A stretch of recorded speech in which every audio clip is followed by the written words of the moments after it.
Rousseau consideró que en el mundo que se estaba configurando los hombres deberían abandonar su papel de siervo para convertirse en ciudadanos libres, dueños de su destino y detentadores de la soberanía. Al igual que Aristóteles, él consideraba la educación como el camino idóneo para formar ciudadanos libres, conscientes de sus derechos y deberes en el nuevo mundo que se estaba gestando. Las ideas centrales de Rousseau son una respuesta a la necesidad de formar un nuevo hombre para una nueva sociedad. Las ideas de Rousseau se utilizan en la educación moderna, donde el alumno es el que crea sus propios conceptos y el maestro, digamos, es solo una guía para poder hacerlo, ya que antes los maestros imponían al alumno sus criterios propios sin dejar espacio a la reflexión.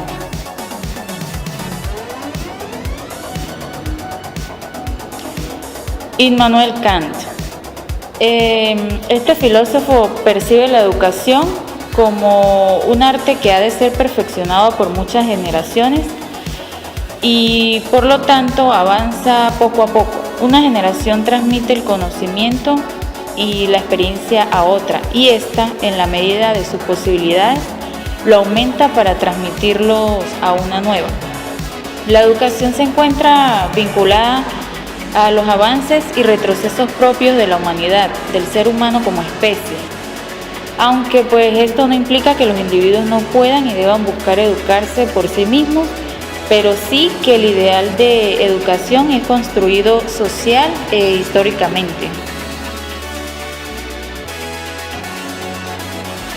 Peter McLaren. La pedagogía crítica de este filósofo pretende provocar transformaciones en el sistema educativo.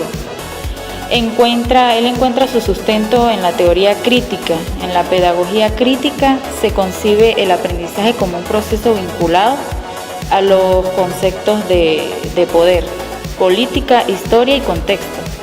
Se promueve un compromiso con formas de aprendizaje y acción en solidaridad con centro en el autofortalecimiento y en la transformación social. Él propone a través de la práctica que los estudiantes alcancen una conciencia crítica dentro de su sociedad. Luis Rasetti.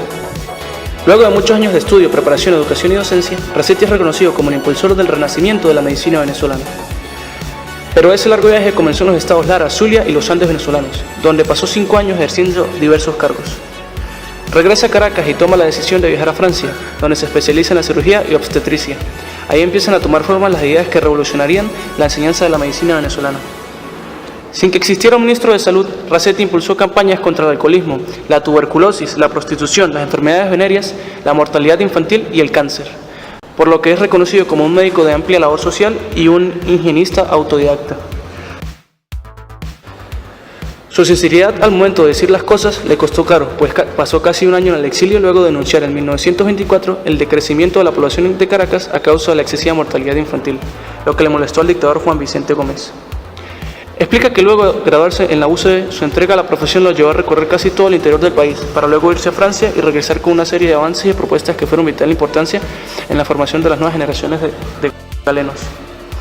Su pasión por la educación de los futuros médicos fue tal que en un momento casi todos los profesores de la UCB fueron sus alumnos.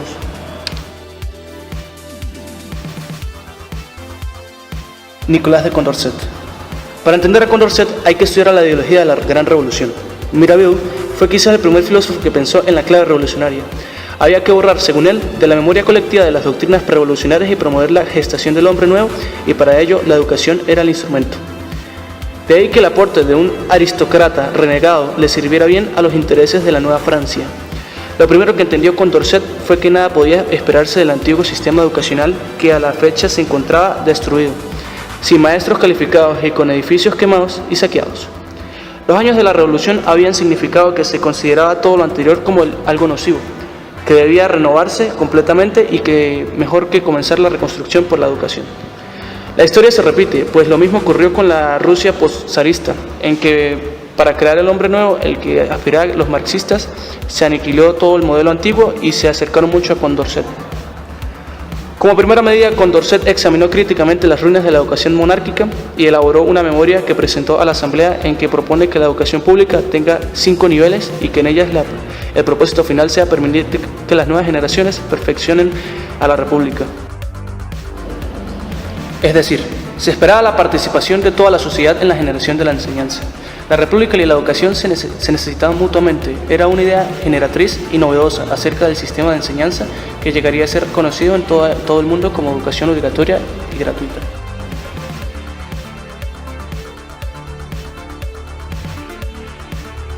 Para Platón, la educación es el punto de partida en virtud del cual el alma adopta una posición ante el mundo y ante la vida. Por ello no puede ser abandonada al azar de las circunstancias ni dejada en manos de cualquiera. Así, en su afán de alcanzar el modelo más acabado posible para una educación de excelencia, desarrolla cuidadosamente todo lo que será el entorno de los niños desde su nacimiento, escogiendo lo mejor para su cuerpo según se van sucediendo las distintas etapas de la vida. Vemos también que pone de manifiesto lo que es perjudicial para ellos, explicando en cada punto los motivos, y llama la atención sobre un sinfín de detalles que por ser cotidianos carecen de malicia y pasan inadvertidos, pero tienen profundas huellas psicológicas y espirituales. No menos importante es la atención que se dedica a la figura de los pedagogos, los que están al cargo directo de esta enseñanza, puntualizando que, ante todo, enseñarán con el ejemplo en sus propias vidas.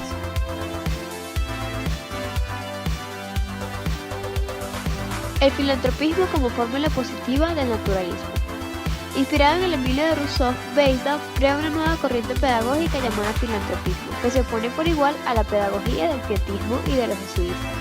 Su ideal era revivir la clásica virtud filantrópica mediante la doctrina de la educación conforme a la naturaleza de Rousseau. Plasmó sus ideales al fundar en Dessau en 1774 su escuela filantrópica, que fue una institución de segunda enseñanza, donde se cultivaba lo moderno y lo útil de las lenguas clásicas, y además los alumnos vivían en la misma escuela.